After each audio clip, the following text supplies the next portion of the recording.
학생 여러분 안녕하세요. 직접 뵙고 서로 인사도 하면서 이렇게 같이 수업을 해야 되는데 이 코로나 사태로 이렇게 이제 비대면으로 수업을 하게 돼서 좀 어색하기도 하고 또 아쉽기도 해요.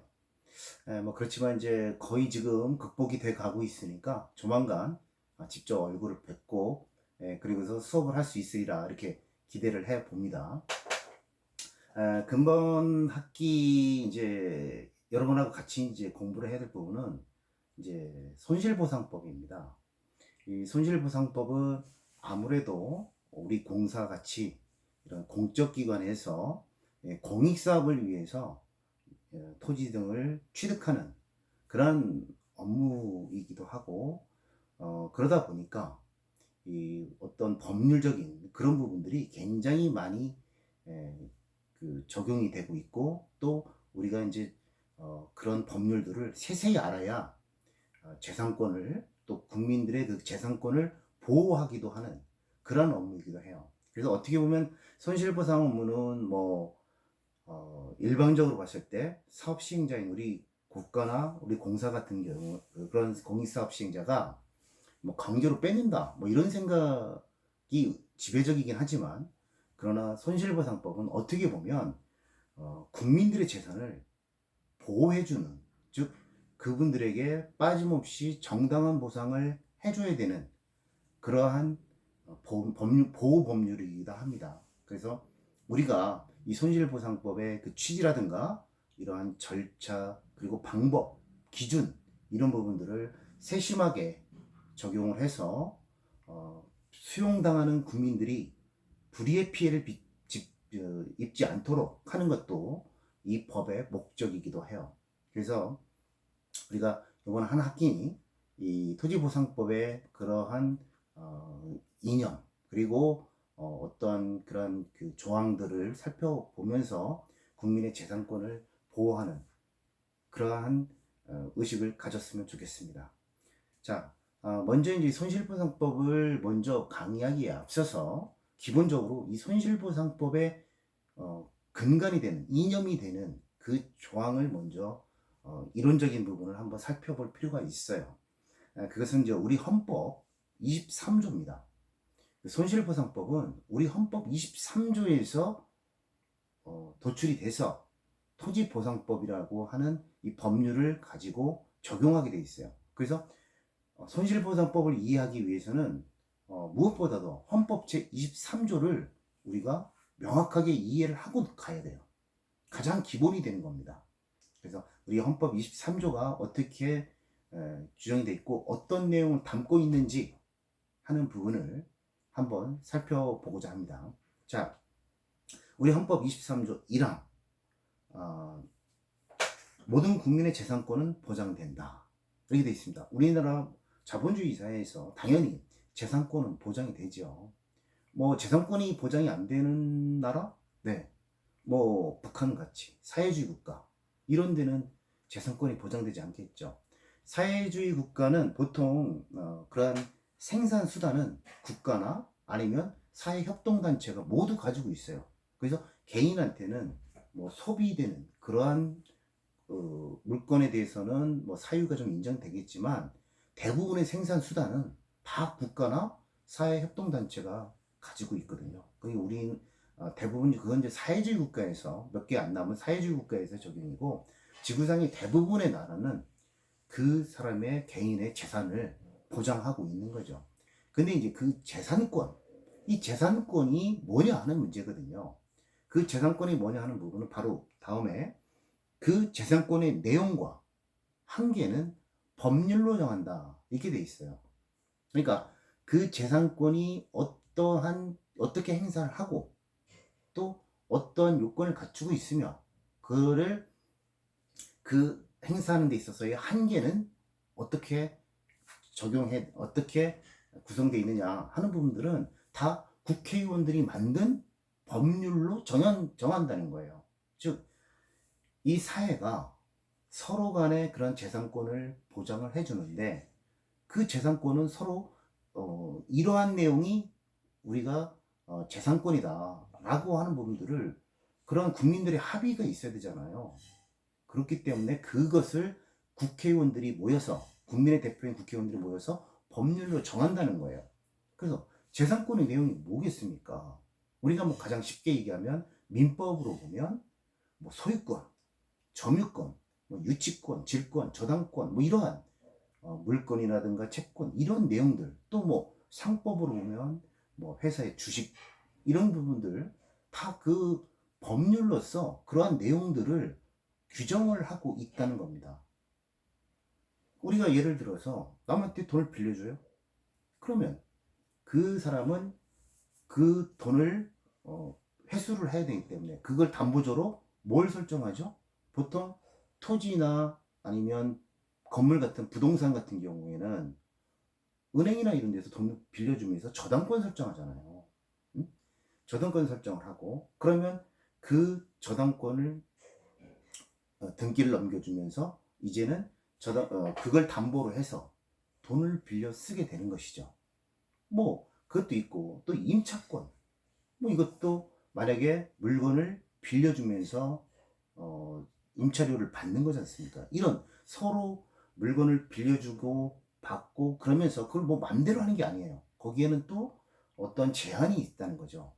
예를 들어 우리 주택 임대차 보호법 같은 경우에 그 임차인들을 보호하기 위해서 뭐 일반적으로 치면 그 기간에 대해서 제한이 없겠지만 이 주택 임대차 보호법은 임차인을 보호하기 위해서 최저 2년 이상을 보호하는 겁니다. 이렇게 법에 되어 있어요. 그래서 둘이 임차인과 임대인 간에 뭐 1년 이하로 주택 임대차를 했더라도 법률에서 1년이 아니라 2년 이상 하도록 되어 있습니다. 이런 것처럼 법률에서 국회의원들이 만든 법률로 재산권이 어떤 내용을 이루고 있고 그 재산권은 어떻게 행사해야 된다 라고 하는 내용들이 그런 것들을 법률로서 규정하고 있다는 겁니다. 그리고 우리 헌법 23조 1항은 재산권을 보호하면서 그 재산권이 내용이 무엇이고 또 그 재산권은 어떻게 행사해야 된다고 하는 일반적인 그 제한의 내용을 담고 있는데 그것을 법률로서 정하라고 되어 있습니다. 만약에 뭐 좀 전 같이 대통령이 일방적으로 대통령령, 그러니까 국회의원들이 만든 법률이 아닌 그 다음에 대통령령으로 이러한 재산권을 침해한다 그러면 그거는 헌법 위반입니다. 왜? 우리 헌법은 그러한 재산권의 내용, 즉 뭐 임차권을 주택 임대차인 경우에는 2년 이상 해라 하는 부분들을 법률로 만들어야지 대통령이 그런 게 어딨어 하면서 주택 임대차 보호법을 위반해서 주택 임대차는 뭐 1년 이상으로 한다 이렇게 하게 되면 그거는 위헌이 돼 버리는 거예요. 헌법을 위반하는 겁니다. 왜? 그런 재산권들은 바로 법률로 만들라고 돼 있기 때문에 그런 거죠. 그래서 우리 헌법 23조 1항은 재산권을 보장하고 그 재산권의 내용을 규정하는 조항이 되겠습니다. 다음에 그러면 이제 헌법 제 23조 2항을 한번 보세요. 자, 2항을 보면 자, 재산권의 행사는 공공복리에 적합하도록 하여야 한다. 이렇게 되어 있어요. 즉 재산권의 내용도 있지만 그 재산권을 행사하는 데 있어서는 자본주의 사회에서 타인의 권리를 침해해서는 또 안 되지 않습니까? 즉 타인의 권리를 보호하기 위해서 공공복리에 여러 사람들의 복리에 적합하도록 하는 범위 내에서 재산권을 행사해라 이런 조항을 두고 있는 거예요. 그러니까 1항에서 재산권이 무엇이다 라고 규정을 해놓고 또 2항에서는 그 재산권을 행사함에 있어서는 다른 사람들의 그러한 공공복리, 다른 사람들의 권익을 침해하지 말아라 라고 규정하고 있는 겁니다. 예를 들어서 공공복리 적합 의무 같은 경우에 그런 거죠. 제가 만약에 중심상업용지를 가지고 있어요. 그럼 여러분 중심상업용지는 뭐 위락도 가능하고 위락시설도 가능하고 또 숙박, 여관 같은 이런 숙박시설도 가능합니다. 근데 제가 이제 중심상업용지를 가지고 있어서 내가 여관을 짓고 싶은데 바로 앞에 만약에 초등학교가 있어요. 또 아니면 아파트 단지가 있다고 가정을 해보세요. 원래 중심상업용지는 법률적으로 보면 위락이라든가 숙박시설을 할 수 있는 거지만, 만약에 앞에 초등학교 애들도 있고 또 아파트 단지가 있어서 주민들이 많이 왔다 갔다 한단 말입니다. 이런 데에 어떤 그 유흥주점, 유흥업소라든가 아니면 뭐 모텔 같은 이런 숙박시설이 들어선다면 그 학생들의 학습권, 또 주민들의 주거권, 이런 것들을 침해할 수 있잖아요. 그래서 원래 중심상업용지는 뭐 그런 위락이나 숙박시설을 할 수 있다라고 1항에서 주어졌지만, 그 중심상업용지를 제가 활용을 할 때는 그 앞에 있는 학생들의 학습권도 보장을 해줘야 되고, 또 주민들의 주거권도 보장을 해줘야 되는 거잖아요. 그렇기 때문에 만약에 학교 정문으로부터 50m 또는 뭐 학교 경계로부터 200m에 걸리게 되면 거기서는 위락, 숙박, 또 학생들의 그러한 건강을 해칠 수 있는 어떤 오염물질이 배출되는 그러한, 또 안전이 위해되는 그러한 위해 업종, 이런 것들은 설치를 못하게 되어 있습니다. 아무리 내가 상업용지를 가지고 있다고 하더라도 그 학생들의 학습권을 침해할 수가 없다는 거죠. 그래서 지금 그 교육환경보호법에 보면 학교 경계로부터 50m, 학교 정문으로부터 50m, 경계로부터 200m, 여기에서는 보통 그 절대보호구역, 상대보호구역 이렇게 정해가지고 굉장히 강화를 하고 있어요. 그래서 상업적이라도 제가 그 학교 바로 앞에 있으면, 경계로부터 200m 안에 있으면 위락이라든가 숙박을 못하는 겁니다. 그거는 헌법 23조 2항에서 재산권 행사를 할 때 그렇게 다른 사람들의, 즉 학생들의 아니면 주민들의 주거권이나 학습권을 침해하면 안 된다라고 하는 것이죠. 그래서 그 재산권을 행사함에 있어서 또 많은 제한을 가하게 되어 있습니다. 그 다음에 자, 23조 3항에 보세요. 23조 3항에 보면 뭐라고 되냐면, 이 23조 3항이 손실보상의 가장 기본이 되는 근거법률입니다. 이 23조 3항은 이번 한 학기에 달달달 외우셔야 될 정도로 가장 중요한, 가장 이념이 되는 조항이에요. 한번 보시죠. 자, 23조 3항에 뭐라고 되냐면, 공공 필요에 의한 재산권의 수용, 사용 또는 제한 및 그에 대한 보상은 법률로서 하되 정당한 보상을 지급하여야 한다, 이렇게 되어 있습니다. 이 얘기는 쉽게 얘기하면 공공 필요가 있다면 수용도 가능하고 사용도 가능하고 제한도 가능하다. 대신 그에 대한 보상을 해줘야 되는데, 그에 대한 보상은 법률로서 해줘야 된다.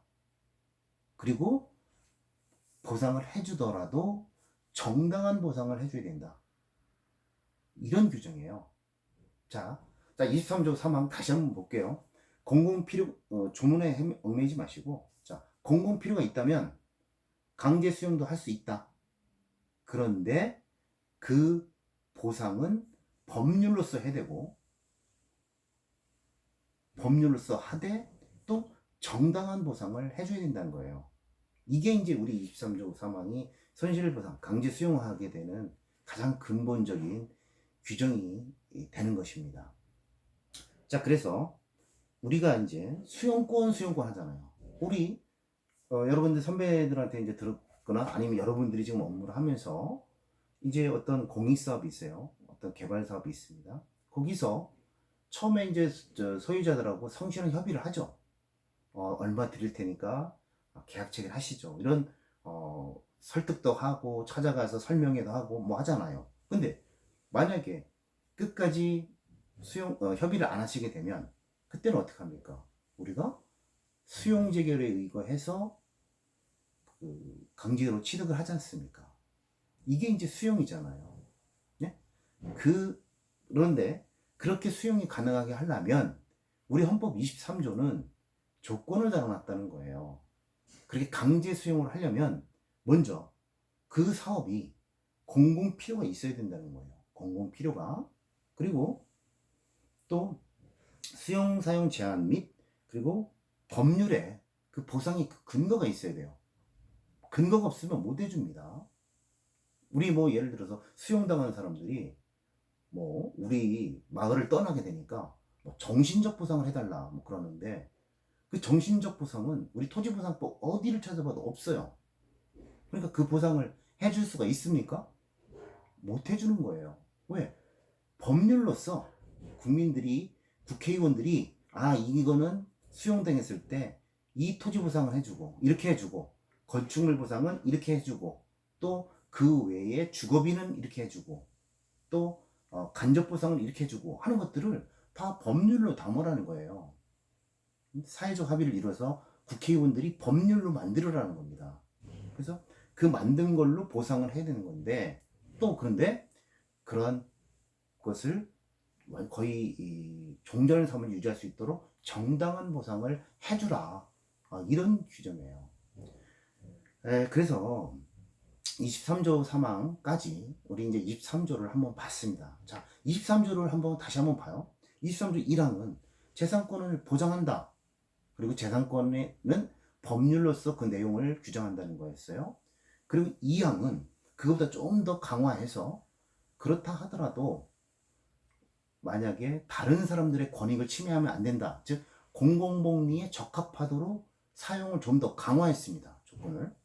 그 다음에 사망에서는 심지어는 공공 필요가 있다면, 심지어는 내가 원하지 않아도 강제 수용이나 강제 사용도 할 수 있도록 규정되어 있어요. 그래 보면 1항보다는 2항이 재산권을 더 강화하고 있고요. 2항에서 사망으로 가면 더 강화하고 있어요. 심지어는 내가 원하지 않아도 강제로 박탈할 수 있는 그런 종으로 되어 있습니다. 그래서 1항, 2항, 3항 이렇게 내려갈수록 재산권의 침해 정도가 더 강해지도록 하는 것이 우리 이제 헌법 23조입니다. 그런데 우리가 이제 보상법을 하면서 있어서는 23조 1항, 2항, 3항은 차이가 있습니다. 어떤 차이가 있느냐 하면, 자, 23조 1항과 2항은 내내 어떤 재산권의 한계라든가 아니면 공공복리 적합 의무에 있어서 내가 내 재산을 가지고 있더라도 어떤 제한을 따릅니다. 예를 들어 아까 상업용지지만 앞에 만약 학교가 있거나 뭐 아파트 건물이 있다 그러면 그 사람들의 공공복리를 위해서 내가 내 재산을 마음대로 못 쓰는 거잖아요. 어느 정도 제한이 강하는 거잖아요. 그런 거에 대해서는 1항과 2항이 3항과 다릅니다. 자, 1, 2항과 3항의 차이점은 뭘까요? 1, 2항은 내내 재산권에 어떤 규제를 가하고 있지만 1항과 2항에 대해서는 보상하라는 규정이 없어요. 근데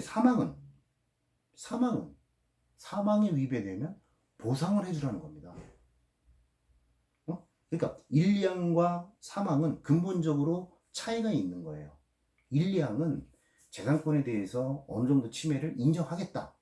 그렇지만 이 자본주의 사회에서 다른 사람들을 위한 그러한 공공 적합 의무이기 때문에 그거에 대해서는 보상할 필요가 없다라는 거예요.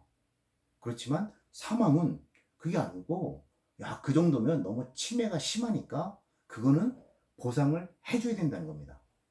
그래서 재산권에 대한 침해 정도가 1, 2항에 해당이 되느냐 아니면 3항에 해당되느냐에 따라서 굉장히 차이가 있어요. 1, 2항에 해당된다고 하면 보상이 필요 없는 거예요. 근데 3항에 해당되면 보상을 해줘야 됩니다. 그래서 여기서 이제 문제가 되는 것이 바로 개발제한 구역입니다. 개발제한 구역, 그린벨트 아시죠? 도시의 무질서한 확산을 방지하기 위해서 도시 주변에 제한을 상당히 규정하고 있습니다. 그래서 개발제한 구역에 걸리게 되면 걸리지 않은 바로 앞에 땅은 건축물을 질 수 있는데, 개발제한 구역에 걸려버리면 건축물 못 져요. 또 토지의 형질 변경도 많은 부분이 규제가 갑니다. 그러니까 개발제한 구역에 걸려있는 땅과 그렇지 않은 땅은 굉장히 차이가 있어요.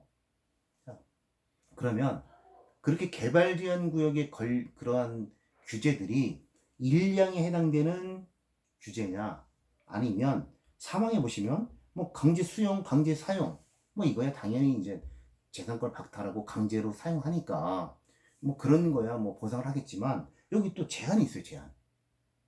이 제한이 그린벨트 같이 그렇게 다른 사람과는 굉장히 규제를 엄격하게 하는 이러한 제한에 해당이 된다면 어떻게든 우리나라의 헌법상으로는, 헌법 규정상으로는 보상을 해줘야 되는 거예요. 이런 차이점이 있습니다. 그래서 개발 제한 구역을 차이를 두고 보면 이렇습니다. 일반적으로 개발 제한 구역을 묶어버리면 다 규제가 되는데, 그게 농경지, 이 농경지는 내내 전납 같은 경우는 농지 짓는 농지를 사용하는 거잖아요. 개발 제한 구역으로 묶였다고 해도 뭐 농지를 대지로 전환하는 그런 건 안 되겠지만, 내내 그린벨트에 포함되어 있는 그러한 그 농경지, 이 부분은 크게 제한이 없어요. 그런 제한은 일량에 해당된다고 봐야 됩니다. 그냥 다른 사람들의, 즉 도시민들의 쾌적한 주거 환경, 무질서한 도시 확산을 막는 그런 공공복리에 적합한 그러한 제한을 볼 수 있는데, 근데 이제 그린벨트 지역 내에 대지, 즉 집을 질 수 있는 그러한 토지들, 이 토지들은 개발제한구역이 묶여버리면서, 원래 대지라고 하면 집을 짓는 그러한 지목이잖아요. 근데 그런 대지임에도 불구하고 그린벨트로 묶였기 때문에 건물을 못 져요. 그렇다면 이거는 수용하기 힘든 그러한 제한이잖아요. 그렇다고 하면 그거에 대해서는 보상을 해줘야 되는 게 맞지 않을까요? 예, 헌법재판소가 그걸 얘기를 했습니다. 그렇게 대지 같은 그 건물을 짓도록 하는 그런 대지인데 그린벨트 때문에 못 진다고 하면 그거에 대해서는 어떤 보상에 준하는 그러한 제도를 만들어야 된다 라고 하는 겁니다. 그래서 거기 내에서는 뭐 나중에 좀 설명을 드리겠지만, 꼭 토지 보상법에 의한 수용 뭐 이런 것도 있지, 이런 게 아니라 매수, 즉 그 소유자가 내 땅이 종전같이 사용할 수 없기 때문에 땅을 국가가 사달라 하는 청구를 할 수가 있습니다. 그건 이제 23조 3항 때문에 만들어진 거예요. 만들어진 겁니다. 우리 헌법상에. 물론 이제 헌법재판소는 아주 복잡합니다. 굉장히 복잡하기 때문에 그거는 설명드리기 좀 힘들고, 일량에 해당되느냐 사망에 해당되느냐에 따라서 있는데, 어찌됐든 결론적으로는 뭐 사망에 포함되는 걸로 보고 어쨌든 그러한 보상에 준하는 그러한 제도를 만들으라고 했다고 할 수도 있습니다. 그래서 우리 그 개발제한 구역 얘기를 좀 했지만, 이제 뭐 그 개발제한 구역 말고도 도시계획시설 같은 경우도 뭐 그 도심지에 공원이라든가 도로 묶어놓고 뭐 20년 30년간 사업 안 하는 그런 것들도 사실상은 이 사망에 이런 제한이라고 봐야 돼요. 그래서 그것을 뭐 보상을 해주든지 아니면 해제하든지 뭐 이러한 조치를 그런 식으로 법을 바꿔버렸습니다. 그게 이제 우리 헌법의 특징인 거예요. 그래서 오늘 전체 시간은 23조에 대해서 한번 살펴봤습니다. 다른 건 모르겠지만 제가 말씀드린 것을 좀 이해를 못 하더라도 우리 헌법 23조 1, 2, 3항은 꼭 뭐 암기를 하시고, 그리고 3항에 대해서는 제가 빨간 글씨로 한 이 부분들 굉장히 중요합니다. 다음 시간에 이 3항에 대해서 이제 설명을 좀 드릴 건데, 이 조항의 우리나라의 헌법의 23조 1항, 2항, 3항의 흐름, 그리고 1, 2항과 3항의 차이점, 이런 부분들은 한번 다시 한번 제 강의를 들으면서 다시 한번 생각을 했으면 합니다.